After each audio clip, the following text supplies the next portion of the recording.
Eccoci qui in una nuova puntata della nostra piccola rubrica Due chiacchiere con. Oggi ci troviamo tra le campagne della periferia romana. Esiste un piccolo angolo fatto di pace e di musica. Siamo a casa del maestro Francesco Pintucci. Ciao. Grazie di averci ospitati. Grazie a te. E abbiamo un sacco di cose di cui parlare oggi. Ah, bello. Oggi tutta musica. Ci fa sentire qualcosa?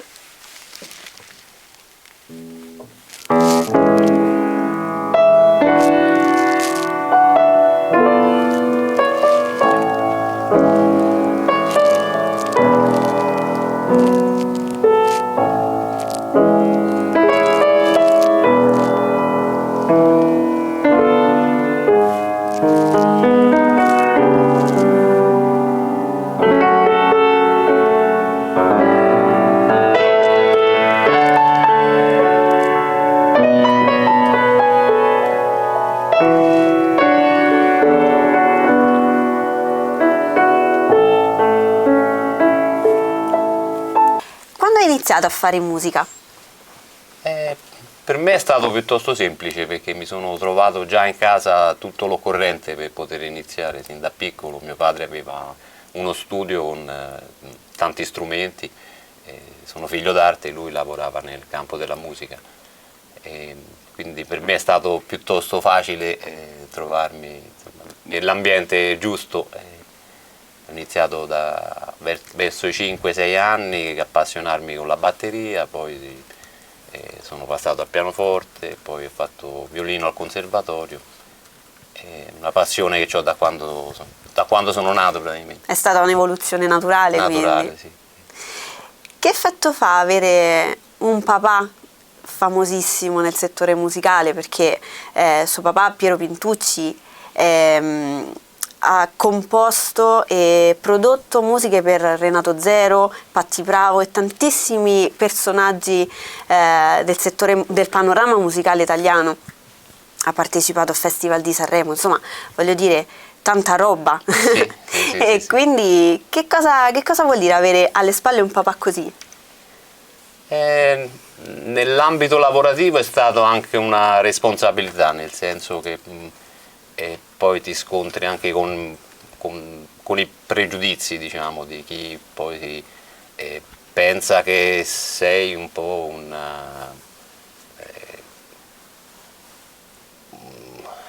raccomandato. Un raccomandato, ecco, esatto. Però di contro c'è il grande vantaggio di avere un grande maestro in casa che mi ha sempre aiutato, insomma, nel progredire della conoscenza nell'ambito musicale. Per me, insomma, è stata un grande aiuto, quindi c'ha i suoi pregi, i suoi pregi e i suoi contro, diciamo. E abbiamo parlato del tuo primo approccio, ma l'ultimo pezzo a cui hai lavorato, proprio l'ultimissimo, quello più fresco? L'ultimo pezzo parli di realizzazione? L'ultimo lavoro, proprio l'ultimo lavoro è stato con Enza Voglio, che è qui con noi. Che è dietro le quinte, sta qui dietro.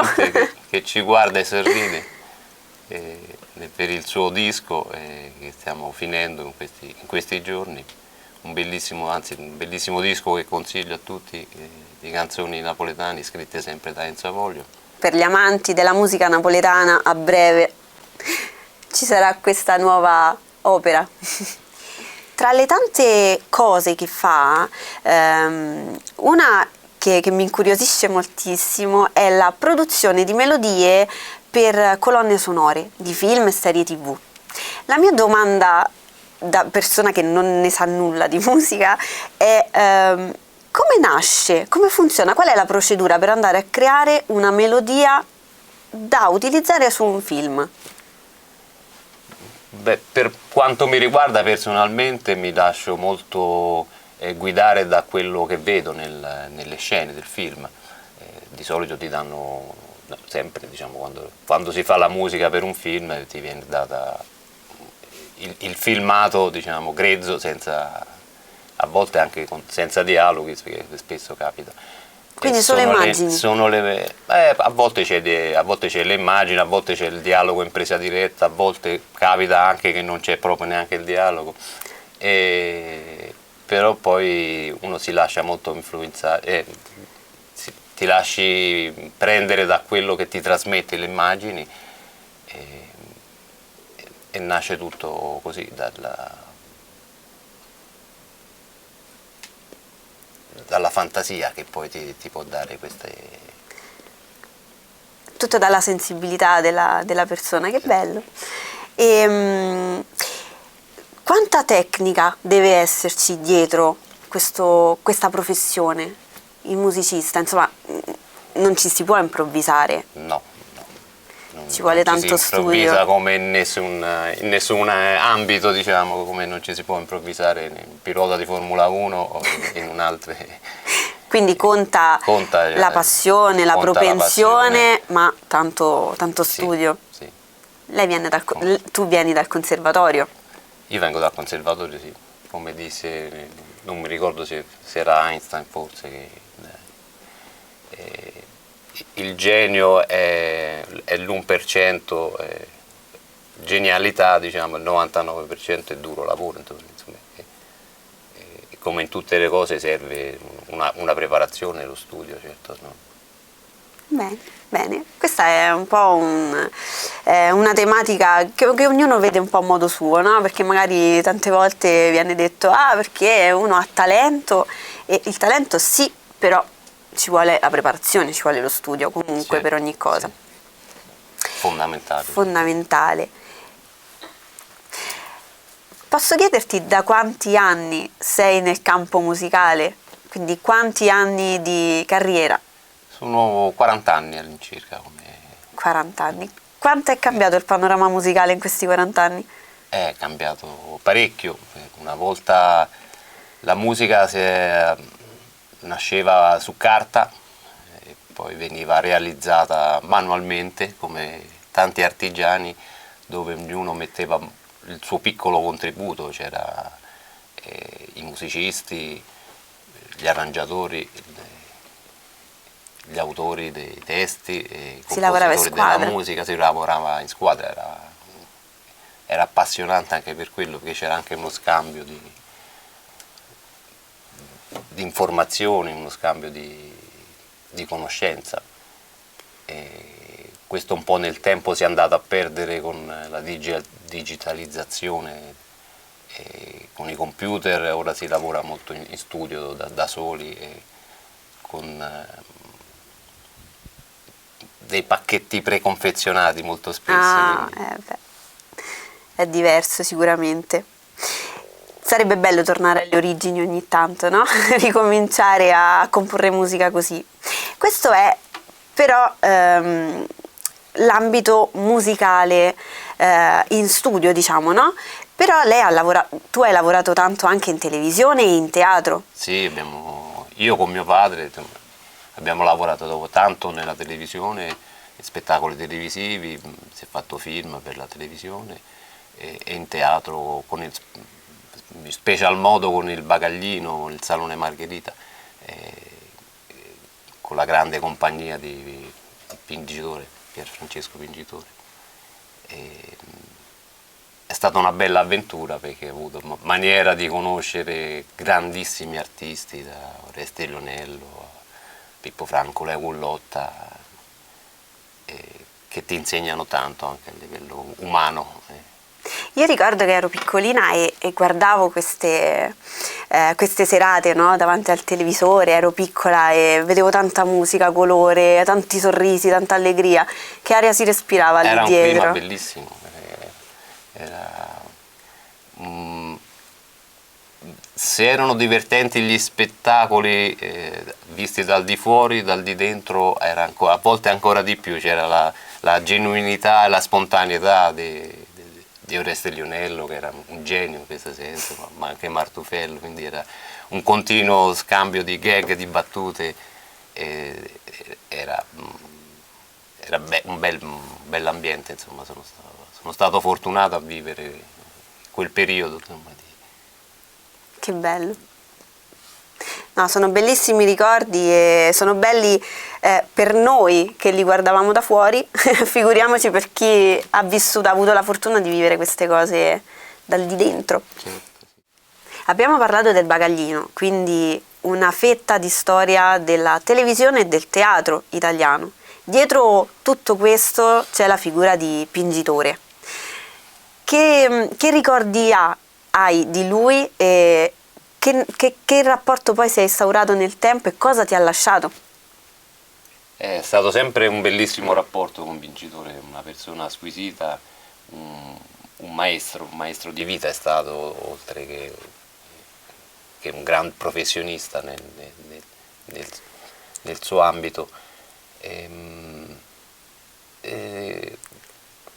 Di solito noi pensiamo sempre, no, quando sentiamo questi nomi così, così grandi, così importanti, che solitamente persone come me sentono dalla TV e quindi pensi che siano un po' inarrivabili, irraggiungibili, invece poi sono persone come noi e sono persone come noi, sì. Sono persone con le quali poi si instaurano dei veri rapporti duraturi nel tempo. Sì, lui ancora ci sentiamo, è sempre, insomma, disponibile ad aiutare. È bella questa cosa, è bellissima, perché poi tanti che hanno fatto la storia si mettono comunque a disposizione anche dei giovani, no? Certo, sì, lui...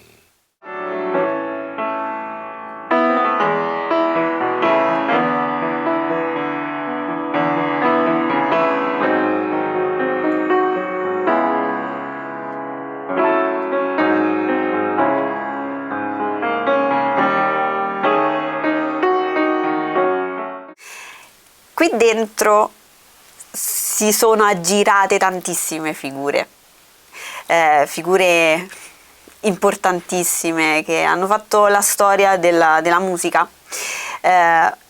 Uno tra i tanti, un nomino da niente proprio, Renato Zero. E qualche aneddoto riguardante Renato Zero, perché lui è un fenomeno. Lui è un fenomeno, è fantastico. Ce ne sono migliaia. Il primo che mi può venire in mente ero piccolo io, insomma, ragazzino, che arrivò qui e lui aveva questa maniera sempre di vestire molto... anche proprio sì, tranquillamente quando usciva lui così. Arrivava in RCA con questi vestiti, aveva una gallina, mi ricordo, a Guinzano. Quindi non era una cosa televisiva, lui era proprio così, lui è proprio così. Fantastico. E mi ricordo che arrivò con questa maniera di fare molto divertente così, e noi avevamo un cane qui fuori che lui entrò dal cancello e questo cane, che lo vede con questi vestiti molto sgargianti, gli saltò addosso. Allora questo è uno come tanti aneddoti. Dai, sono quelle cosine da raccontare tranquille, ma ieri è stato qui Renato Zero e ha portato a spasso la gallina, fantastico, chi non ha aneddoti del genere da raccontare?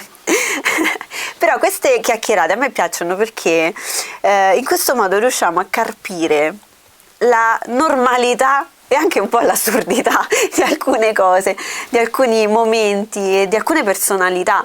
Ed è bello perché in questo modo riusciamo ad avvicinare i professionisti, i grandi nomi a noi che ci stiamo affacciando al mondo dell'arte in tutte le sue sfaccettature. Ecco, oggi stiamo parlando di musica e chissà, la prossima volta parleremo magari di pittura, chi lo sa, e scopriremo altri aneddoti.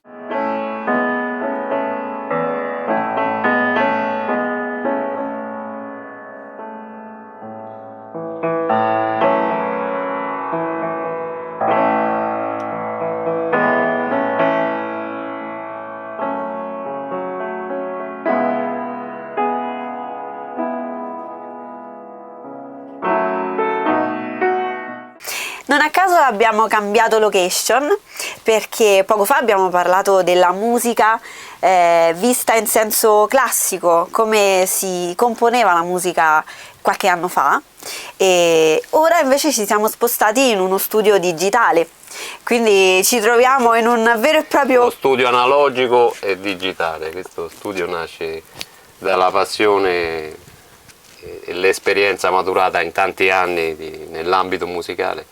È un mix di analogico e digitale, questo mixer è degli anni 80 e con questo mixer abbiamo fatto l'ultimo disco di Gabriella Ferri, è stato fatto qua. Mamma mia, è pieno di tasti, non saprei dove mettere le mani. È un bel carrozzone tecnologico, insomma, dai. Sì, a proposito di carrozzone, parlando di Rolando Zero mi viene in mente l'aneddoto, proprio dicendo anche di Gabriella Ferri, perché il carrozzone era un pezzo che mio padre aveva scritto per Gabriella Ferri, che non gli piacque tanto perché diceva che era troppo triste, e rimase nel cassetto per un po' di tempo, quando casualmente poi Renato lo ascoltò e rimase affascinato dal pezzo, e poi lo prese lui, insomma. E così è nato il carrozzone. E così è nato il carrozzone. Mamma mia. Sai che effetto vedere magari un pezzo a cui hai rinunciato volutamente perché magari non ti piaceva e poi lo vedi prendere il volo, esatto, e diventare famosissimo. Quelle sono le cose che uno non si aspetta. Di Renato, quando fece il suo primo 45 giri, era un uomo da bruciare il lato A, poi si usava, essendo due lati, nel lato B trovare un'altra canzone che spesso era così un riempitivo. E come riempitivo serviva una canzone che poi mio padre fece, Madame, che poi diventò invece il pezzo di punta, mentre l'uomo da bruciare passò un po' nel dimenticatoio, e quelle sono le cose che uno non si aspetta a volte. Certo, le sorprese, no? Le sorprese, sì. Abbiamo sinora parlato di grandi nomi, di professionisti che svolgono la loro professione all'interno del campo musicale da anni, ma se un giovane alle prime armi o comunque che ancora non è uscito nel panorama musicale venisse qui fuori a suonare al tuo cancello, quali consigli daresti proprio in senso pratico per poter muovere i primi passi come si deve all'interno del settore musicale? Il primo consiglio che do è di fare attenzione a non farsi abbindolare, perché ci sono tanti che poi si approfittano dei giovani che provano, ecco, questa strada. Il consiglio di prepararsi bene, di studiare e di affidarsi a persone che credono veramente nel progetto che loro portano. Ecco, questa è una cosa importante, il fatto di essere guidati e accompagnati fianco a fianco da qualcuno che crede nel tuo progetto come ci credi tu e che non vuole approfittare poi della passione, dell'amore e dei sogni dei giovani. Questa esatto, è una cosa importante, sì, perché molto spesso è capita, proprio... sì, c'è questo rischio, insomma, come un po' in tutti gli ambienti, di trovare persone che approfittano proprio dei desideri, dell'amore che mettono i giovani nelle cose. Quindi riassumendo, ascoltate, questo è importante, quindi se un giovane artista, oltre ad essere volenteroso, ha anche una buona base di preparazione e magari ha già un suo prodotto, potrebbe venire qui ed essere accolto. Certo, sì, noi qui seguiamo già diversi artisti, giovani artisti, in cui crediamo per il loro talento. Se è un ragazzo di talento in cui noi ci crediamo, possiamo portare avanti i suoi progetti, come già stiamo facendo. Ecco, questa è una cosa importante, perché a seguito naturalmente di una valutazione seria si può poi iniziare una collaborazione vera, precisa, professionale e assolutamente veramente sicura, altrimenti noi non saremo qui e non ne parleremo a voi. Il nostro compito è proprio questo, quello di indirizzare, dare consigli pratici, tecnici e farvi capire veramente che i professionisti, quelli veri, danno una mano e lo fanno veramente con il cuore e con la professionalità. questi sono i veri professionisti, non quelli che chiedono soldi prima di tutto il resto. Tornando di nuovo alla figura di papà, è un grandissimo professionista, artista, è una figura importante, di un certo peso, e so che magari sarò ripetitiva, però psicologicamente quanto ha, tra virgolette, gravato questa figura su di te professionalmente? Cioè, la cosa che a me viene in mente è che per cercare di acquisire credibilità si tende a dare il triplo per dimostrare, è davvero così, è questo quello che hai fatto? Per me mio padre è stato anche un grandissimo stimolo, ho imparato tantissimo con il suo esempio, e quindi mi ha sempre stimolato in questo a poter far meglio. Sempre a dare di più. A dare di più, certo. Ma papà è una persona che fa complimenti, che ogni tanto viene lì e ti dà la pacca sulla spalla, bravo, hai fatto bene, oppure potevi dare di più? Dipende anche da quello che uno si aspetta, dal risultato che poi uno produce. Però qualche riconoscimento, insomma, meritato? Quando è il caso, certo, sì. Ok. No, perché magari c'è sempre quel papà che dice, ok, bravissimo, sì, ma devi dare di più, ma non è abbastanza. Non è mai abbastanza, quello è un insegnamento, voglio dire, si può sempre fare, c'è sempre un pezzo in più da fare e quindi è uno stimolo sempre ulteriore per potersi migliorare e progredire. C'è un consiglio che ti ricordi che hai fatto proprio tuo, che ti ha dato papà? Sì, mi ha insegnato che quando c'è un problema c'è sempre una soluzione, e facendo chiarezza riesci a trovare sempre il prossimo passo e quindi affrontare i problemi magari un passo alla volta. Con lucidità, quindi a step. A step, certo.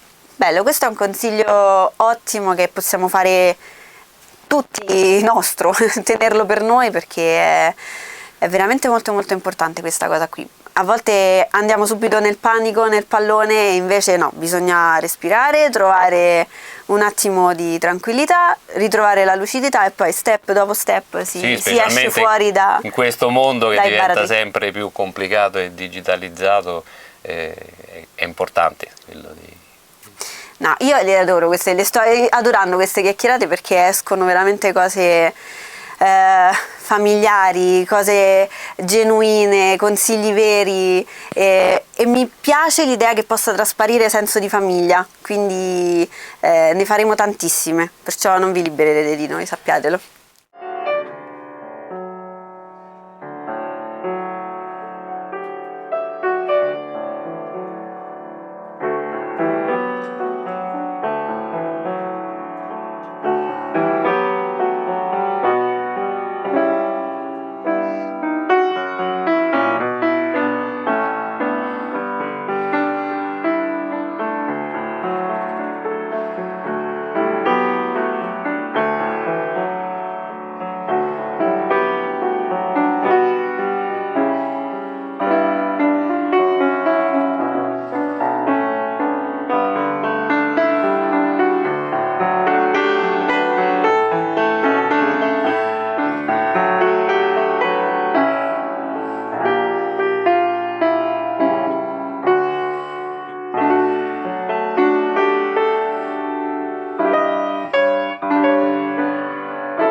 E nemmeno a farlo apposta, proprio mentre io faccio domande scomode è arrivato il protagonista della mia domanda, quindi chiediamolo direttamente a lui. quanto ha gravato la sua figura su questo figlio? Ora, la risposta è difficilissima, sinceramente non lo so, perché bisognerebbe verificare il risultato, essendomi io al suo tempo comportato in un'altra maniera. Allora si potrebbe vedere che, capito, di certo ho avuto qualche volta molti dubbi, perché io ero un padre un po' all'antica, di quelli che quando c'era da rimbrottare ero forse un pochino pesante. Ecco, loro si sono presi diverse volte degli scappellotti o delle punizioni a volte anche esagerate. Ti ricordi quando ti ho messo in gastigo qua da solo? Che mi sono addormentato. Era piccoletto, sì, è stata una giornata, capito? Poi si è addormentato, era piccolo. Quindi ecco, il fatto di avere questa educazione un pochino spartana mi ha fatto nascere dei dubbi in seguito spesso se era stato un bene o meno, capito? Perché mia sorella invece che usava dei metodi, no, non si potevano gridare, capito? Come io, capito? Quando io rimbrottavo i miei nipoti, mia sorella interveniva perché non, capito? I tuoi cugini, insomma, no, non li potevo dire niente. Ecco, hanno detto che devi stare più vicino. E io mi metto più vicino, quando mi ricapita. Sono vicino a 2 maestri della musica. E allora, ecco, questo qui. Beh, come dicevo, senso di famiglia, qui abbiamo 2 generazioni, ma non sono finite, perché poi in realtà ci sono anche i nipoti, i figli, tutti figli d'arte, tutti artisti, tutti musicisti, ed è bellissimo, ma piano piano farò in modo e maniera di intervistarli tutti. Bene. Anche i piccolini, che tanto faranno anche loro questa strada. Io veramente... L'ultima Pintuccina si chiama Viola. Eccolo! Posso inserire nella grande famiglia Pintucci? Perché io sono l'ultimo arrivato, non sono certamente un familiare, sarei troppo onorato ad esserlo, ma comunque sono stato... Grazie. Sono stato privilegiato perché loro hanno prodotto questo disco dal titolo Magma Napoletano. Bello. Di prossima uscita, distribuito a teatro ma distribuito anche altrove. Vi faremo sapere, vi aggiorneremo. È veramente un grande privilegio per me essere a fianco a 2 grandi della musica. Grazie Pintucci, grazie. Quindi seguiteci sulla Dream with Art, sulla nostra pagina Instagram e YouTube, perché vi daremo continuamente informazioni a riguardo sia degli spettacoli teatrali che delle produzioni musicali di Enzo Voglio, dei maestri Pintucci della Free Day Edizioni. Grazie ancora di averci seguito e ci vediamo prestissimo.